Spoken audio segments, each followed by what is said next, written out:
The table was ready. 1 plate, 1 cup, 1 candle. I had cooked anyway. Habit is stronger than hope. The phone rang just as I sat down. Lydia's name flashed. I pressed accept. Her face filled the screen, red dress, loud laughter, lights everywhere.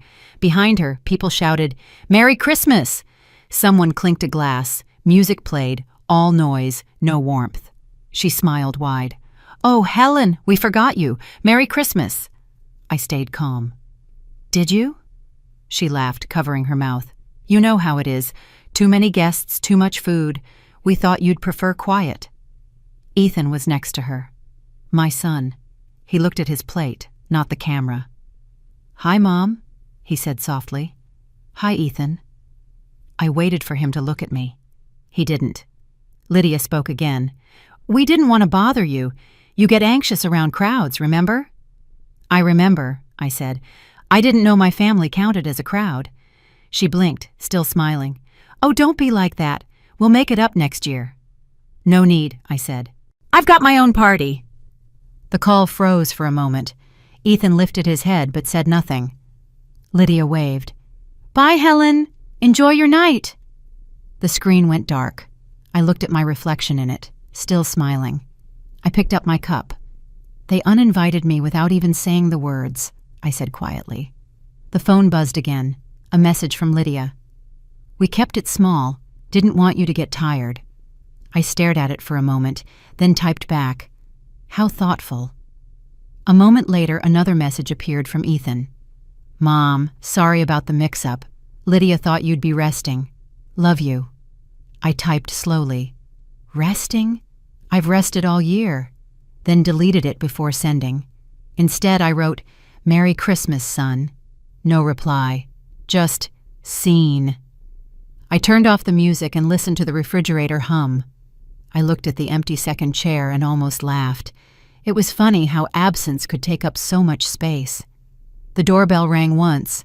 The mailman left a package on the step. Holiday catalogs, charity letters, nothing personal. I tossed them aside. I walked to the window. Snow was falling over the street, covering everything in the same white layer. A car passed by, headlights flashing briefly across my face. For a moment, it looked like someone waving goodbye. I whispered, "So that's how it ends this year." The gingerbread on the table stayed untouched. I wrapped it carefully, slid it into a tin box, and wrote one word on the lid. Later. My phone lit up again. Lydia's new post. A long table, golden lights, her family laughing. Ethan stood behind her, half out of the frame. The caption read, "Perfect night with everyone that matters." I tapped the heart icon once. Then I blocked her account. No anger, just clarity. I cleaned the table, folded the napkin, and turned off the lights. Upstairs, the hallway creaked under my feet. I paused halfway, listening to the quiet house. I said softly, "Henry, you'd have smiled through it too, wouldn't you?" Silence answered, the kind that doesn't hurt anymore. Downstairs, the clock ticked past 9. I imagined Lydia still laughing, Ethan nodding, the same dance of politeness they called love. I sat by the window again, watching the snow collect on the porch. It kept falling, steady, calm, relentless. For a long time, I just sat there, holding the tin box with the gingerbread. Then I whispered, "It's okay. I've got my own party." And for the first time that night, I meant it. The next morning, sunlight hit the snow like glass. My phone buzzed again, a message from Lydia. "We kept it small. You get anxious with crowds, I read it twice." Then I typed back, "How thoughtful." I could almost hear her voice, sweet and sharp, smiling while cutting. I made coffee and stared out the window. A few kids down the street were building a snowman. Their laughter carried through the cold air, the kind of sound you can't fake. Another message arrived, Ethan this time. "Love you, Mom. We'll drop by next week if Lydia's schedule clears up." I typed, "Sure. Let me know when your schedule allows your mother." Then erased it. Instead, I sent, "Drive safe, son." Someone knocked on the door. When I opened it, Marion Cole stood there with her usual calm face and a pie wrapped in foil. You didn't go to Ethan's last night? She asked. I smiled. No invitation to go to. She sighed. Not the first time, is it? Maybe the last. She looked past me into the house. You're too calm. I'd have thrown the phone across the room. That's the difference between you and me, I said. I throw people away, not things. She laughed softly and stepped inside. The smell of coffee filled the room. Still strong coffee at 8 in the morning? You're planning something. I'm always planning something. We sat down. Marion sliced the pie. You know, I saw Lydia's post, the one with the caption, "Perfect night with everyone that matters." I nodded. She forgot I follow her too. Marion shook her head. She didn't forget. She wanted you to see it. That's how she plays, I said. Pretend kindness, public sweetness, private exclusion. She's a professional. An artist, I corrected. But every artist leaves fingerprints. Marion smiled. Meaning? Meaning she left traces of who she is all over that post. Her tone, her timing, her pride. I'll use that someday. She leaned back. You sound like Henry again. Good, I said. He knew how to win quietly. The kettle whistled. I poured more coffee for both of us. Marion looked at the plate I'd left from last night. You didn't even touch dinner? I wasn't hungry, she frowned. You can't stop eating just because they're cruel. I'm not starving, I said. I'm clearing space. She stared at me for a moment. You mean, I said, I'm done being the polite one. The silence stretched, comfortable this time. The snow outside started again, fine and steady. My phone buzzed once more. Another message from Lydia. Hope you're feeling better this morning. We missed you. Marion raised an eyebrow. She's still pretending? I showed her the screen. You see that heart at the end? That's not love. That's control. Marion exhaled. She really doesn't know who she's dealing with. She will, I said. We both laughed quietly. I stood up and walked to the window. Frost had spread across the glass, turning everything outside into pale blur. Funny, I said. They talk about family warmth, yet they're the ones who built the cold. Marion joined me, watching the snow. So what now? I'll visit Martin later, I said. Henry's lawyer? Yes. Henry told him once, if Helen ever calls, listen carefully. I think it's time I made that call. Marion looked surprised. You mean, I'm not going to raise my voice. I'm going to raise my standards. She smiled. That's exactly what I expected you to say. Before she left, she pressed the pie into my hands. Keep it. You'll need something sweet when you finish whatever this is. After she left, I cleaned the cups and put everything back in order. The house smelled of cinnamon and quiet. I sat by the window again, watching the wreath swing gently on the door. It kept tapping against the wood, soft and steady. I said to myself, they used kindness as a lock, but every lock opens if you know where to press. I took out a small notebook from the drawer and wrote one line. Call Martin Cole, Monday morning. Then I underlined it twice. The phone buzzed one last time that day. Ethan again. Mom, Lydia feels bad. She says we'll have a proper dinner soon. I typed back, tell her not to worry. I already have plans. He replied with a heart emoji. I didn't open it. I closed the notebook and whispered, I'm awake. The wind outside picked up, brushing snow against the window like a soft reminder. The pie sat untouched, still warm. I covered it with a cloth, turned off the lights, and stood for a long moment in the doorway, watching my reflection fade against the glass. Not this year, I said. Then I locked the door. The house was quiet when I woke up. No calls, no messages, just snow outside and silence inside. I made tea and opened the curtains. The world looked the same, but I didn't. I went to the storage room and pulled out the small wooden chest Henry built years ago.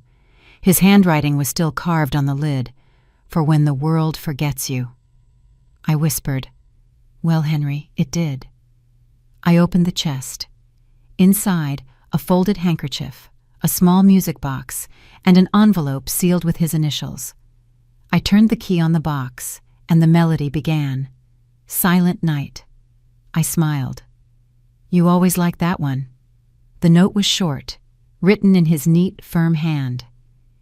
If she's ever left out in the cold, give her warmth. A brass key was taped beside it. Under the key, an address, Winter Haven Holdings. I stared at it for a moment. You planned for this, didn't you? The phone buzzed.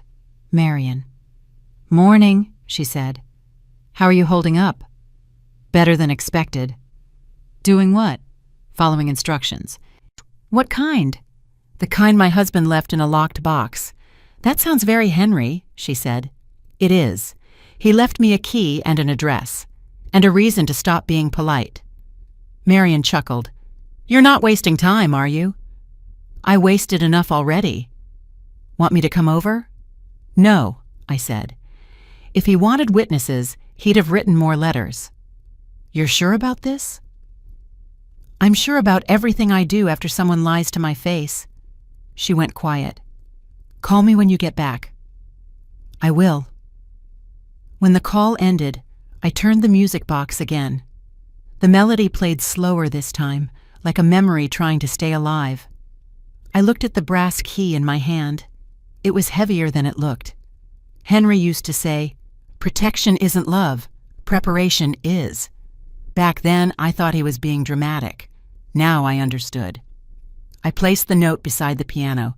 The lid creaked as I opened it. The keys were dusty, but the sound came through fine. I played a few notes, the same song the box was playing.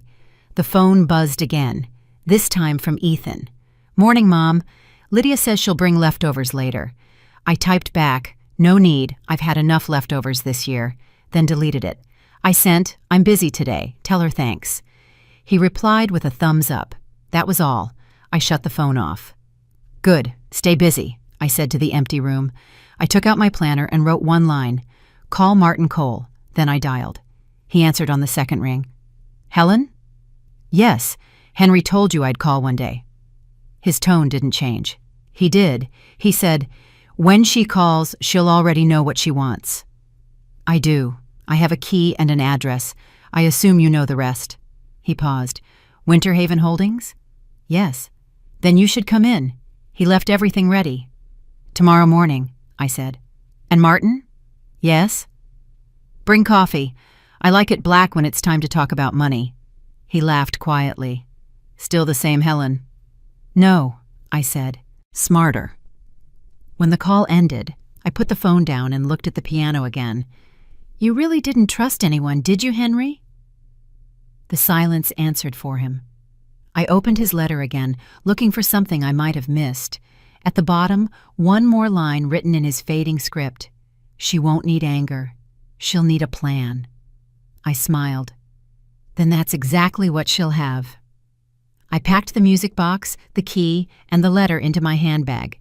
Then I walked to the mirror by the hallway. My reflection looked calm, the kind of calm that scares people who underestimate it. The snow outside kept falling, slow but certain. I poured another cup of tea, checked the locks, and sat by the table. The chest still lay open, half empty now. Inside were old photos, one of Ethan at 8, one of Henry in his workshop, both smiling. I said quietly, you raised them better than they learned. The doorbell rang once, just the mailman. I signed the receipt, thanked him, and closed the door. On the envelope was a Christmas card from Lydia, the printed kind. It said, family means everything. I laughed, except when it doesn't. I tore it in half and dropped it into the bin. The music box still played in the background. I wound it one last time, letting the sound fill the air again. Then I sat back, listening, thinking through every move that brought me here. Lydia's fake kindness, Ethan's silence, Henry's preparation, my own patience. I said, they thought I'd break. I was just waiting for the right instructions. The song reached its final note. I closed the lid and slipped the key into my coat pocket. Before heading upstairs, I turned off the lights. In the dim glow from the window, the brass key glinted once. I whispered, tomorrow starts the rest. Then I walked away, leaving the music box on the piano, open, ready to play again when Justice called for another tune. The next morning, the sky was white and still. I drove across town with the brass key in my pocket and the music box on the seat beside me. The roads were empty, except for salt trucks crawling through the snow. When I walked into Martin Cole's office, he was already waiting, coat still on, 2 coffees steaming on his desk. "You're early," he said. "I've had a year of being late," I answered, taking the seat across from him. "Henry told you this day would come, didn't he?" He nodded, almost word for word. He said, "When she walks in, don't slow her down." "Then don't." He slid a folder across the desk. "Winter Haven Holdings, Henry's final project." I opened it. He put everything under another name. "Your name," Martin said. "Transfer activated 3 days ago." "So while Lydia was uninviting me from Christmas," I said, "my husband was signing me back into power." He smiled faintly. "Exactly." I flipped through the pages. Property, accounts, maintenance trust, tax coverage. He thought of every angle. He always did. "And you kept it quiet all this time?" "Henry made me promise. He said you needed to see everyone's true nature before this would mean anything." I nodded. He was right. Martin leaned forward.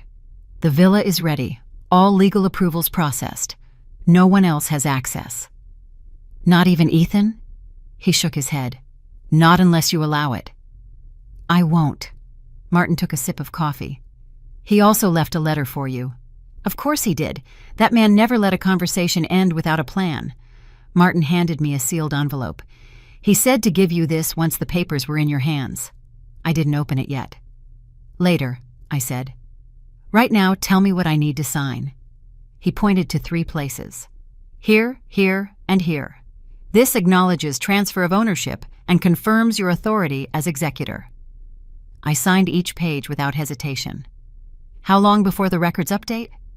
"They already did this morning." "Good," I said. "Then as of now, Winter Haven is mine." Martin looked impressed. "You don't waste time." "Time is the only thing I don't have to spare." He nodded slowly. "Henry used to say the same thing. You two were always a matched set." "We were a strategy," I said.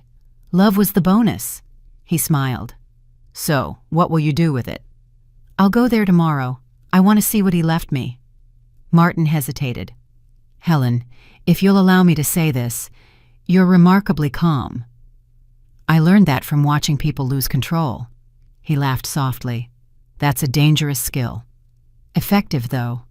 I opened the letter finally. Henry's handwriting filled 1 page. "If she's reading this, she's ready. Tell her revenge is the language of amateurs. She speaks fluently in dignity." I folded it carefully. "He always did love long sentences." Martin said, "He wanted to make sure you'd never be trapped again." "I won't be. Not emotionally, not legally, not financially." He leaned back. "Then I think his plan worked." I stood. "I'll need a copy of everything, digital and physical. I'll send both tonight. And Martin, thank you for keeping his promise." "I keep all of them," he said. "That's what lawyers are for." I smiled faintly. "That's what real friends are for." When I stepped outside, the snow was thicker. My footprints were the only ones on the sidewalk. The air was sharp enough to wake every nerve. I looked up at the sky and whispered, "You never left me unprotected, Henry." The wind answered with a quiet rush against my coat. I walked to my car, placed the folder on the passenger seat, and rested my hand on the keys. 2 of them now. The brass one from the music box and the silver one from Martin. Past and future. The drive home felt short. My mind was already running through the next step, packing, leaving, silence. I wasn't running away. I was executing a design. Back at the house, I spread the documents across the dining table. Legal titles, notarized seals, every signature crisp and complete. Lydia wouldn't understand half of it even if she saw it. That was the point. The phone buzzed. Ethan's name. I let it ring once before answering. "Mom, Lydia said she texted you. Did you get it?" I did. "She wanted to drop by later. Maybe for dinner?" "No," I said. "I'll be busy." He hesitated. Doing what? Following your father's instructions. He went quiet. Is everything okay? Everything is perfect, I said. Tell Lydia to enjoy her weekend. He sighed. Mom, she's really trying. Trying is good, I said. It means she knows she failed. Mom, drive safe, Ethan. I hung up. I looked down at the table again. Every paper represented one less chain around my life. I poured a glass of water and raised it like a toast. Here's to planning ahead, I said softly. Then I gathered the folder, sealed it, and slipped both keys inside my coat pocket. Outside, the wind picked up. Snowflakes hit the window, quick and cold. The sky dimmed early, but it didn't bother me. Tomorrow I'd be standing inside Winter Haven Villa, the place Henry built for my second beginning. I turned off the lights, closed the curtains, and whispered to the empty room. They thought I'd sit and wait, but I've already moved. The night before I left, the house felt too clean. Everything was packed. Documents, clothes, the music box, and the 2 keys. I wrote a small note for Marion, folded it, and placed it on her porch before sunrise. It said, "Keep the wreath. I've got my own Christmas now." By 7, she was calling. "You're really leaving?" she asked. "I am." "Where will you go?" "Somewhere Henry left waiting." "That sounds mysterious." "It's practical," I said. "I've stayed too long where I wasn't wanted." She sighed. "You sure about doing it alone?" "I was alone long before this trip." Marion paused. "You want me to tell Ethan anything?" "No. Silence is better." "You sound cold." "I'm not cold, I'm clear." I loaded the suitcase into the car and looked around one last time. The house looked smaller, without memories in it. Marion stood by the fence, holding her coffee. "I'll miss our morning talks." "You'll still have them," I said. "Just one side quieter." She smiled. "You're stronger than I thought." "No," I said. "I'm just done being polite." I hugged her briefly and got in the car. The snow had stopped, but the air was heavy. As I started the engine, she tapped the window. "Call me when you get there." "I will." The drive to the station took 30 minutes. I parked, bought a one-way ticket, and waited near the platform. A family nearby was laughing over coffee cups. A woman about Lydia's age fixed her kid's scarf, smiling without looking at her phone. I couldn't remember the last time Lydia smiled without an audience. The announcement echoed, "Train to Winter Haven, departing in 5 minutes." I sat down, opened my notebook, and drew a line under yesterday's entry. Then I wrote, "No explanations, only movement." My phone buzzed. "Ethan, Mom, where are you?" "Traveling," I replied. "With who?" "Myself." "Lydia's worried." I typed, "Tell her not to be. I'm not the one who forgets family," then deleted it. Instead I wrote, "Tell her to enjoy her holiday." He didn't answer. When the train arrived, I stepped on board and found a window seat. Snow drifted past the glass as the train began to move. The town grew smaller, quieter, cleaner. Across the aisle, an old man watched me for a moment. "Going far?" he asked. "Far enough." "Business or family?" "Neither," I said. "Correction," he chuckled. "Good reason." The rhythm of the train settled into a steady hum. I took out Henry's letter again, the one from Martin's office. I read it for the first time. "Helen, if you're reading this, then everything worked. You waited, you watched, you learned.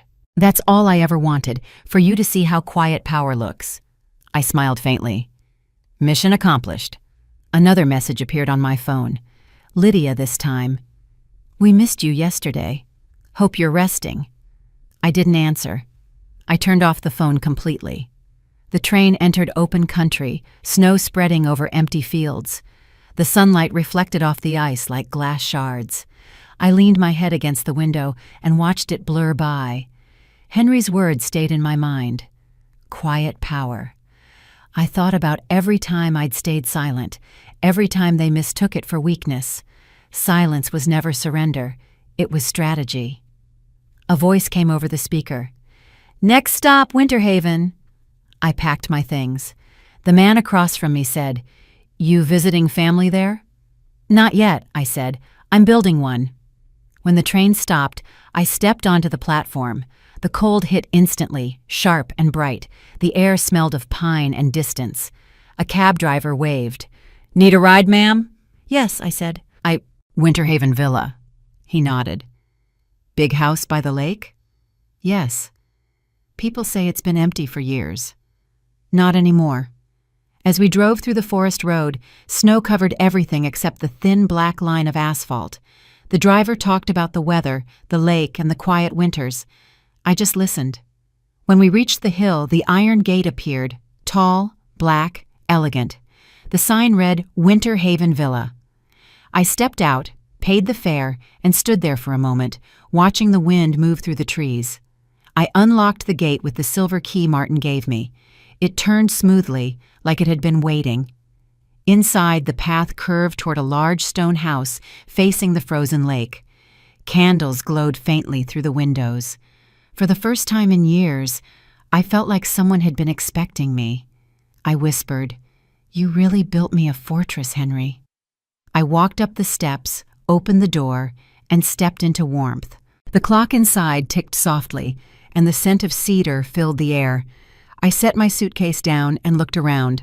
Every light was gentle, every detail measured. A folder sat on the table with my name on it. I said aloud, "You never left me without a map." Then I smiled, closed the door behind me, and locked it. Outside, the wind carried the faint sound of the train leaving the station. It faded into the distance until only silence remained. The next morning, I woke to the sound of wind brushing against the windows. For the first time in years, I didn't recognize the ceiling above me. Winter Haven Villa felt alive, even after all this time. The fireplace was already lit. Martin must have arranged it. A knock came at the door.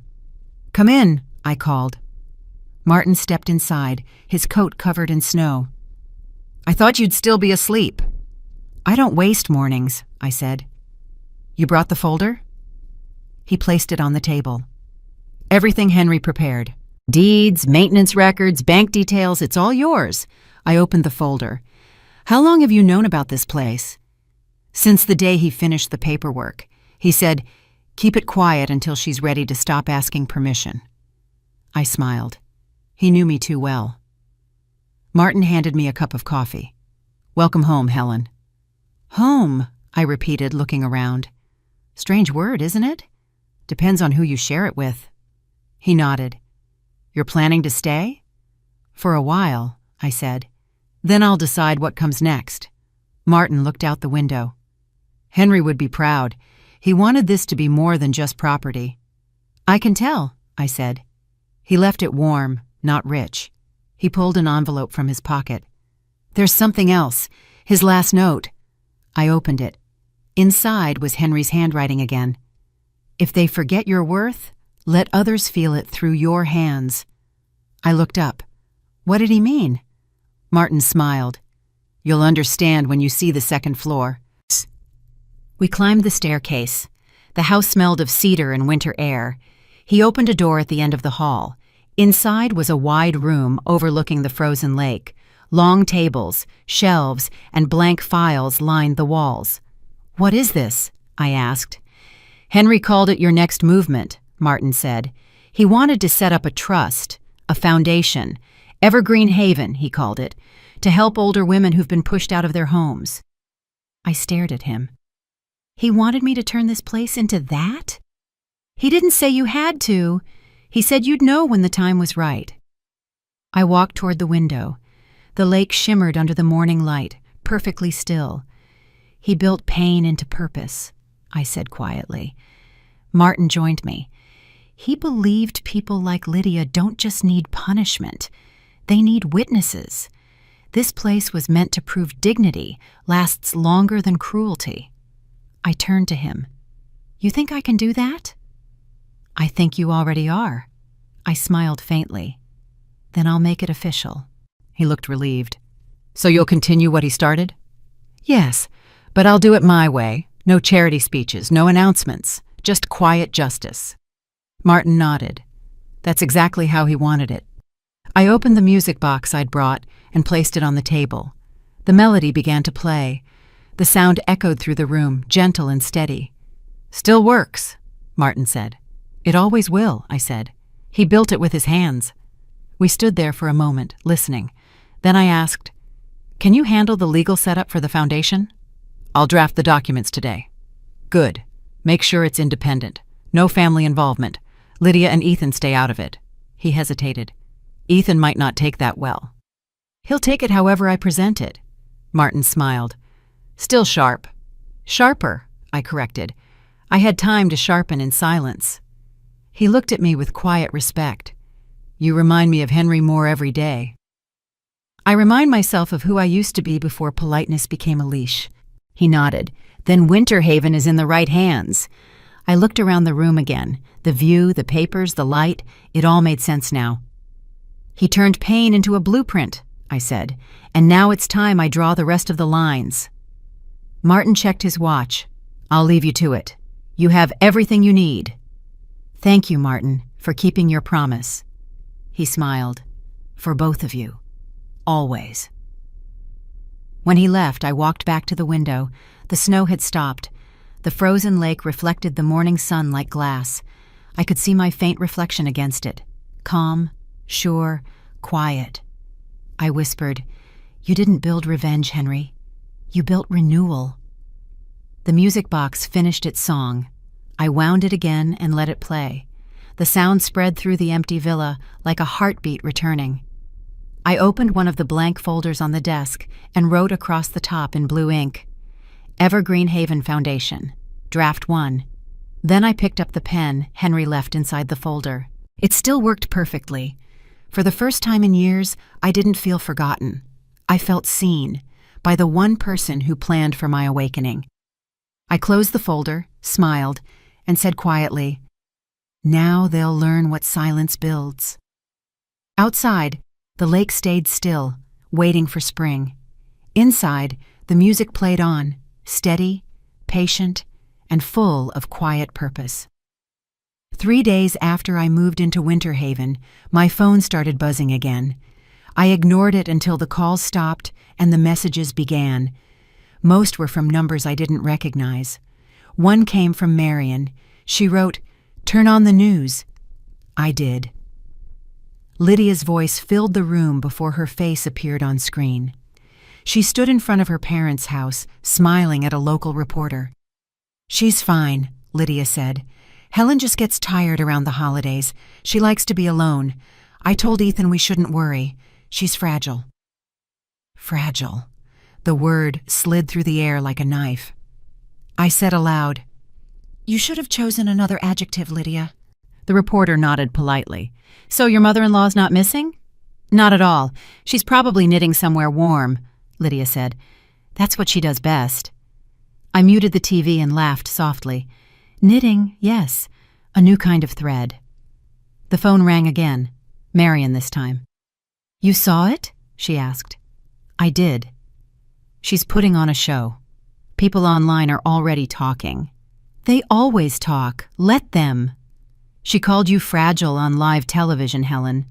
"Good," I said. "Now everyone will replay her words when the truth arrives." Marion paused. "You're planning something." "I'm just letting her write her own script. I'll give her the ending." Later that afternoon, a notification popped up. Someone had tagged me in a post. Lydia again, smiling at a party, holding a glass of champagne. The caption read, "Family harmony takes patience and forgiveness." I whispered, "Public forgiveness, private poison." Then I tapped share and added one sentence. "Some people mistake silence for absence." Within an hour, her comment section exploded. People began asking where I was. Others remembered the interview clip. Someone uploaded it with the caption, "The fragile mother-in-law owns half this town." By evening, the story was trending locally. Marion called again. "You started a storm." "No," I said. "She did. I just opened the window." People are calling her ungrateful. Even her friends are deleting comments. "Good," I said. "Let them see who's holding the mirror." Marion laughed. You're enjoying this. I'm observing, I said. Observation is cheaper than revenge. That night, I sat by the fireplace and played the music box again. The melody filled the villa, mixing with the hum of my phone buzzing nonstop. Every notification sounded like a small echo of karma. I opened one of the new articles. The headline read, "Local family feud turns public. Daughter-in-law under fire for Christmas insult." I scrolled through the comments. Imagine uninviting your husband's mother. She called her fragile. The woman's a widow, not broken. People forget that silence doesn't mean weakness. I smiled. The court of opinion was working faster than any lawyer could. The phone rang again. Ethan this time. Mom? What's happening? Lydia's upset. Why? I asked. She says people are twisting her words. Then maybe she should have chosen better ones. Did you share that post on purpose? I don't post accidents. He sighed. You could have called us before this got out of hand. I called for years, Ethan. No one picked up. Mom, please. Lydia's crying. Tell her tears don't erase interviews. He went quiet. You're angry. No, I said. I'm accurate. Mom, this isn't helping. It's not meant to help, I said. It's meant to clarify. And he muttered something I didn't catch and hung up. The next morning, Marion came by with a newspaper. You're on page 3, she said. I glanced at it. My name in bold. Helen Whitaker, widow of the late Henry Whitaker, founder of Winter Haven Holdings. Marion grinned. Now everyone knows who's fragile. I took the paper, folded it neatly, and said, Public curiosity has a short memory. Let's make sure they don't forget too soon. How? I'm hosting a small gathering here this weekend. Marion blinked. A party? An open house, I said. For local reporters, a few neighbors, the councilwoman. Let them see who owns the lake now. You want Lydia to see it too? She'll see it online, I said. Her phone never misses attention. Marion smiled slowly. You're colder than I thought. No, I said. I'm consistent. We stood by the window, watching the lake. A few snowflakes began to fall again. Marion said, You think Ethan will come around? He will when the noise stops, and he realizes I didn't disappear. And Lydia? She'll keep talking, I said. People who need control can't stay quiet for long. The more she speaks, the clearer I look. Marion nodded. Then I'll bake something for your open house. Apple pie, I said. Henry liked it. As she left, I opened the folder on the table again. The blueprint for the foundation lay there, half finished. I added one more line at the bottom. Public proof is more powerful than private apology. The music box started playing again when I wound it. I listened to the soft notes, then picked up my phone and took a picture of the view, the lake, the snow, the quiet villa. I posted it with one caption, Peace looks good on the undeserving. Within minutes, likes and comments poured in. Lydia's name appeared in the viewer list. She didn't comment. She didn't have to. I leaned back, folded my arms, and whispered, Let her enjoy her last day laughing at me. The wind moved through the trees outside, and somewhere down the hill, a church bell rang. One clear sound cutting through the noise. By Friday morning, the storm had a life of its own. Every local paper had Lydia's photo under headlines she couldn't control. Ungrateful daughter-in-law humiliates widow at Christmas. Son stays silent. Family feud turns moral lesson. I didn't have to say anything. I just let the comments do the work. Marion called first. Your name's everywhere. I noticed, I said. She's on TV again trying to fix it. It's painful to watch. Then don't watch. She's saying she was misunderstood. She was, I said. She misunderstood who she was dealing with. Marion laughed. You sound almost cheerful. I'm efficient. I hung up and checked the phone. Thousands of messages. Strangers thanking me for teaching a lesson without shouting. Others sending stories about their own daughters-in-law. It wasn't gossip anymore. It was a movement. The doorbell rang. A delivery driver handed me a basket of flowers. The card said, From the Women's Association, for standing with dignity. I set it on the table and smiled. Public justice works fast. By noon, Ethan called. "Mom, can we talk?" "Talking now." "Lydia's losing her mind. Reporters are outside the house. She says you ruined her." "I didn't ruin her," I said. "I just stopped hiding what she built." "She says you planned this." "She gives me too much credit." "Can you take down that post?" "No," I said. "The internet doesn't take things down. It archives them." "Mom, please." "Ethan, when she called me fragile, you laughed. Now she's the one trembling. That's balance, not revenge." He didn't respond. "I'm not angry at you," I added. "I'm disappointed you needed the public to teach you manners I already did." He exhaled. "You're enjoying this." "No," I said. "I'm finishing it." I ended the call. That evening, I lit the fireplace and opened the music box again. The song filled the house. For once, it didn't sound nostalgic. It sounded triumphant. Marion showed up with pie. "You've gone viral, Helen." "I noticed," I said. "Has Ethan called again?" "Once. He'll call again when the noise quiets." "What about Lydia?" "She'll call when she realizes silence hurts more than scandal." Marion sat down. "People online are calling you the Ice Queen of Winter Haven."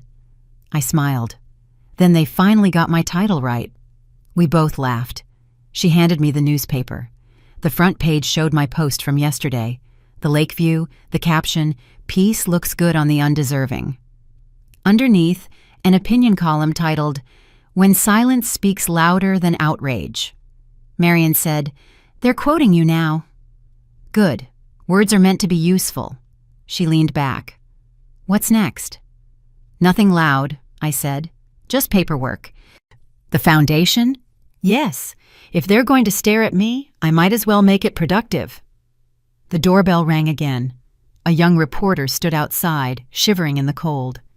"Mrs. Whitaker? I'm from Channel 7. Could I ask a few questions?" I opened the door halfway. "Ask, but quickly. It's freezing." "Did you plan this public reaction?" "No. I planned dinner. The world planned the rest." "Do you think your daughter-in-law deserves forgiveness?" "Forgiveness is private," I said. "Humiliation was public. They don't cancel each other out." "Will you talk to her?" "When she learns to talk to me." The reporter smiled nervously. "That's going to trend again." "Then let it."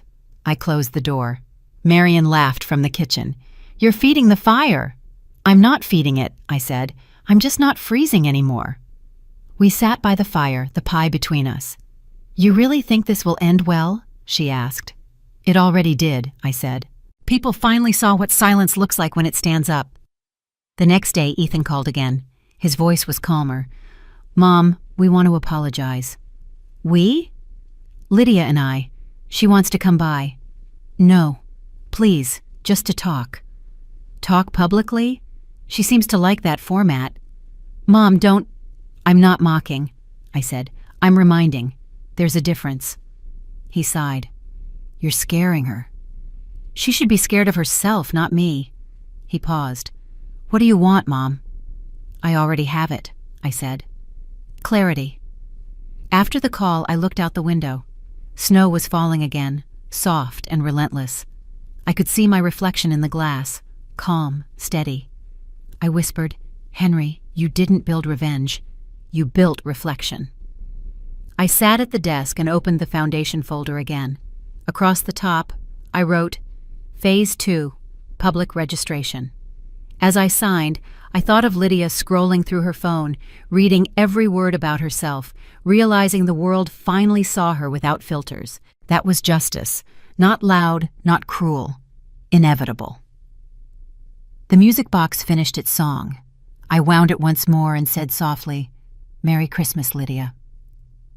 The sound filled the villa again, clean, cold, and final. The storm came back the same night the news finally stopped talking. Heavy snow hammered against the windows. The lights flickered once, then steadied. I poured cocoa into 2 mugs out of habit, then remembered I only needed 1. The phone rang. Ethan again. His voice was different this time, smaller. "Mom, I'm outside." I looked toward the gate. Wind howled through the trees. "You're where?" "Outside Winter Haven. The car slid off the road. I couldn't reach you."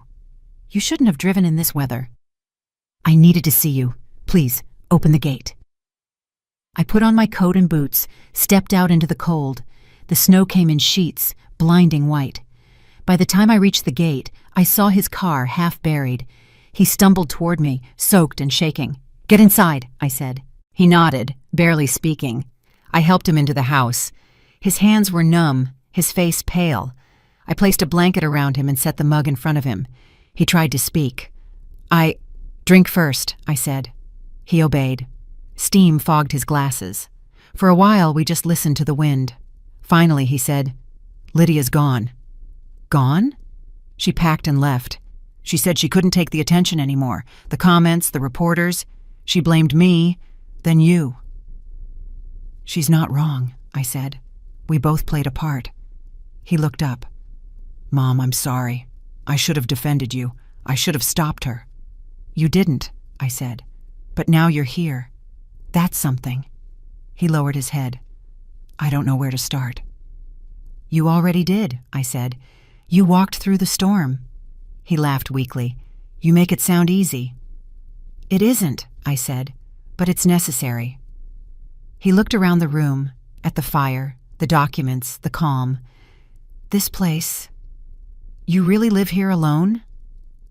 I don't live alone. I live with peace. There's a difference. He nodded slowly. Lydia said you wanted revenge. She doesn't understand the concept of consequence. He rubbed his hands together. Everyone online's still talking. They're turning her name into a joke. That's her lesson, I said. Mine was quieter. He met my eyes. You don't hate her? No, I said. Hate is noisy. I prefer results. He smiled for the first time. You sound like Dad. I learned from the best. We sat in silence for a while. The fire crackled. The music box on the shelf played faintly. Ethan glanced at it. He really left all this for you? For us, I corrected, but I had to earn it first. He looked confused. Earn it? Henry didn't want me to keep things. He wanted me to continue something. That's what this foundation is for. He nodded, staring into the fire. I read the articles, Mom. People think you're amazing. Some call you a hero. I'm not, I said. I'm just disciplined. He laughed softly. Lydia never stood a chance against you. She had every chance, I said. She just chose pride instead of grace. He leaned back on the couch. What happens now? You rest, I said.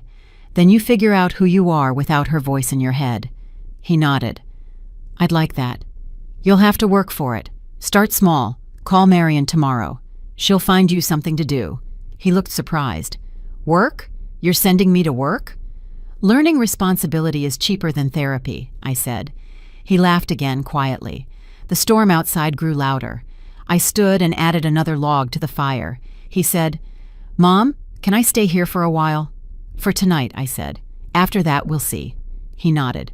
That's fair. When the fire settled, he looked toward the window. I used to think silence meant weakness. It doesn't, I said. It means calculation. He smiled. Lydia hated how quiet you were. I know, I said.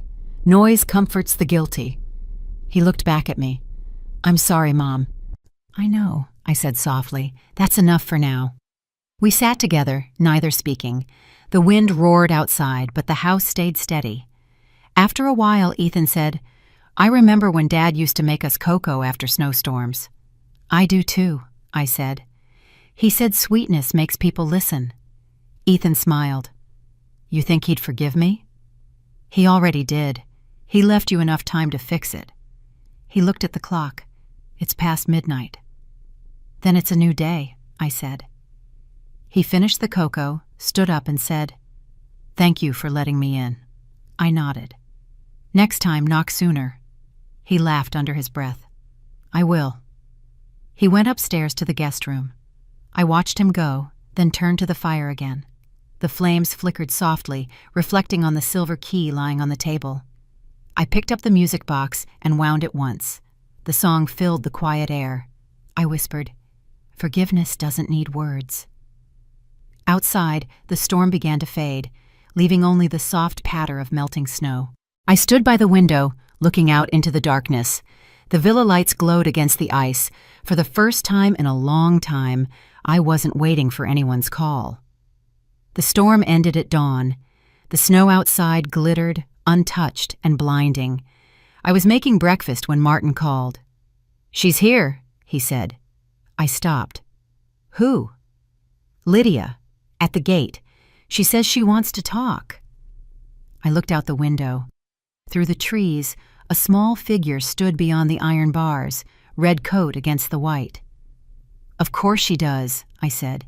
"She always shows up when the noise dies." "Should I let her in?" Martin asked. "No, not yet." Ethan came downstairs, half awake. "Was that Martin?" "Yes." "What's going on?" "Your wife found the courage to visit." He froze. "Lydia's here?" "She's outside the gate." "I'll go talk to her." "No," I said. "You'll stay here." He frowned. "Mom, I can fix this." "No one fixes frostbite by hugging the snow." He sighed.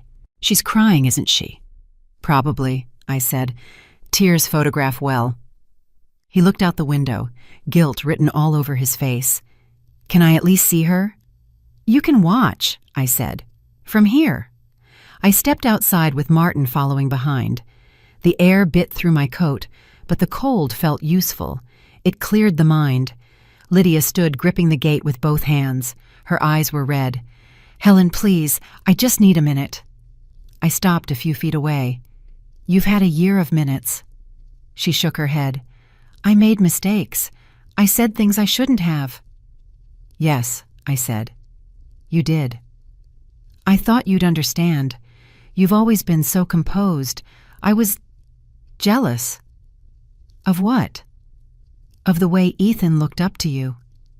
I smiled faintly. "That's called parenting, not competition." She wiped her face. "I wasn't trying to hurt you.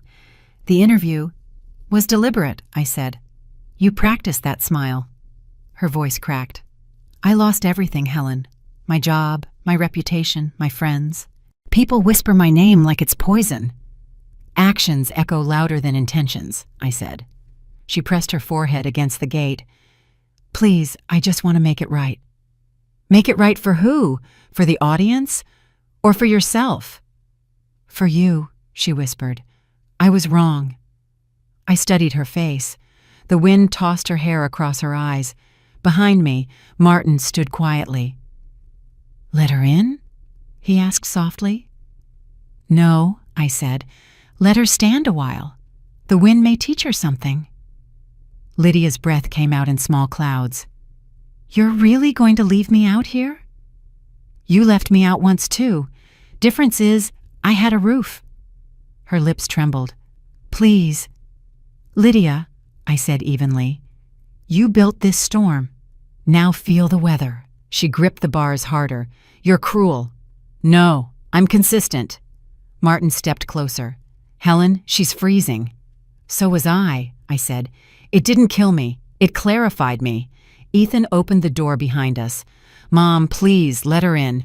"She can't come in until she understands why she's out there." "She's my wife," he said. "She was," I corrected. "Marriage ends when respect does." He went silent. Lydia looked at him desperately. "Ethan, help me, say something." He shook his head. "I can't." "Why?" she cried. "Because she's right," he said quietly. Lydia backed away from the gate, shaking. "You all think you're saints." "No," I said. "Just awake." She turned, stumbling down the path toward her car. The engine coughed once, then started. She drove off without looking back. The wind died down, leaving only the crunch of snow under my boots. Martin said, "You handled that calmly." "Noise doesn't fix noise," I said. He nodded. "Henry would have approved. He would have said I took too long." We walked back inside. Ethan sat by the window, watching Lydia's car disappear down the road. He said, "You didn't even yell." "I didn't need to." "You think she'll come back?" "She might, but the gate remembers how it closed." He looked at me. "You really won't forgive her?" "I already did," I said. "That's why she's gone. Forgiveness isn't reopening doors. It's locking them without anger." He took that in quietly. You really are cold. I smiled. No, Ethan. I'm warm enough for myself. Martin put his gloves on. I'll head back to town. Paperwork's finished. The foundation launch is next week. Good, I said. People will see what silence builds. He nodded. You've turned pain into structure. That was always the plan. After he left, I poured another cup of cocoa and handed it to Ethan. You still have a choice, I said. You can learn or repeat. He nodded slowly. I'll learn. Then start by staying quiet. Let the storm pass. He looked outside again. It's already gone. Not yet, I said. Storms don't end when they stop falling. They end when people stop pretending they didn't cause them. He didn't answer. The fire crackled softly between us. I went to the window and looked toward the gate. The snow there was already closing over Lydia's footprints. I whispered, That's what forgiveness looks like. Cold, clean, and final. The next morning was bright. Soft sunlight poured across the snow like forgiveness. The storm had left the world clean. I woke early, made coffee, and opened the window. The air was sharp but peaceful. For the first time in years, peace didn't feel like distance. It felt earned. A knock came at the door. When I opened it, Martin stood there holding a folder and his usual calm expression. Morning, he said. Morning, I replied. You're right on time. I always am, he said. You ready for the final step? I've been ready since the day they forgot me. He smiled faintly. Then let's finish it. We sat at the table by the window. The music box sat beside us, closed but waiting. Martin laid out the documents. This makes it official, he said. Winter Haven Villa will be transferred to the Evergreen Haven Foundation, effective immediately. You'll remain its trustee. I like the sound of that, I said. He handed me a pen. Henry chose this one for you, said it would sign the end of old noise. I turned the pen in my fingers. He always did love symbolism. He loved preparation, Martin said. I nodded. Then let's honor that. I signed the papers, each stroke firm, deliberate. Martin notarized the last page, then looked up. It's done. I exhaled slowly. So that's it. That's it, he said. Winter Haven belongs to the ones who need it now. He smiled. Henry would have liked that. He built the walls, I said. I built the purpose. Martin nodded, then reached into his coat. There's one more thing. He set down a small flash drive. A video from Henry. He recorded it the week before he passed. Said to give it to you after everything was finalized. I hesitated, then slid it into the laptop on the table. The screen flickered, and there he was. Older, thinner, but still Henry. Hello, Helen, he said, voice steady as always. If you're watching this, it means you made it. I knew you would. You've always underestimated your own steel. He smiled faintly. I built Winter Haven for you, but not as a refuge. It's a blueprint, for dignity, for calm power. Use it as you wish, but promise me this. When peace comes, don't waste it on anger. Choose compassion. That's the legacy worth leaving. The video ended with him adjusting his glasses and whispering, You'll know when to let go. I closed the laptop gently. Martin said nothing for a while. Then he spoke quietly. He really knew you. He did, I said. He always did. I looked out the window. The lake was still frozen, the light spreading wider now. It's strange, I said. After all the noise, the quiet feels like music. Martin smiled. Then the song ended the right way. He stood, buttoning his coat. The foundation's launch notice goes out next week. I'll handle the press. Make it simple, I said. No drama, no speeches, just facts. That's your specialty, he said. He left soon after, his car tracks cutting clean lines through the snow. I stood at the window until they vanished. Ethan came downstairs, quiet but lighter somehow. Martin gone? He asked. Yes. Foundation's official? Yes, he nodded. Lydia called again. I know, I said. I didn't answer. Good, I said. Some calls aren't meant to be answered. He poured coffee and sat down. "You're really donating the villa?" "I'm not losing it," I said. "I'm upgrading it." He smiled a little. "That's one way to see it?" "It's the only way to move forward." He stared at the papers on the table. "You think Dad planned all this for you?" "For us," I said. "He believed silence teaches louder than punishment." Ethan nodded slowly. "Then I guess we both learned." We drank coffee without another word. Outside, the sunlight grew stronger. After he left for town, I stayed by the window a while longer, listening to the faint hum of the house. Then I picked up the music box. I wound it once, and Silent Night began again, soft, simple, eternal. I whispered, "Thank you, Henry." The melody filled the empty room. I opened the door to the balcony and let the cold air rush in. It carried the sound out toward the lake, into the still morning. A few workers from the foundation were already arriving, carrying files, keys, plans. One woman waved politely. "Good morning, Mrs. Whitaker," I smiled. "Just Helen now." She smiled back. "We'll take good care of it." "I know," I said. I watched them enter the house, their voices mixing softly with the song still playing. Then I stepped outside. The snow crunched beneath my boots, and the air was bright with light. I said quietly to the wind, "I once thought silence was weakness. Now I know it's the sound of dignity."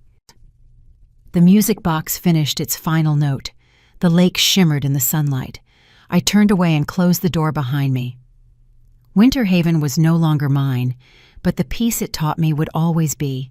And that was my story. A story about silence, dignity, and the power of doing nothing loud. People used to tell me that kindness was weakness. They were wrong. Real kindness is control, knowing exactly when to walk away and never looking back. If there's one thing I've learned, it's this. Peace doesn't mean you lost the fight. It means you won it, quietly. So wherever you are, maybe in a small town covered in snow, or just sitting alone with your coffee, remember this. Your worth doesn't depend on who invites you. It depends on who you choose to become when they don't. Thank you for staying with me until the end of this story. If it touched your heart, don't forget to like, share, and subscribe. It helps more people find stories like this one. And who knows, maybe next time we'll meet again with another quiet storm, another calm victory. Until then, take care of yourself, and remember, sometimes silence says everything. See you in the next story.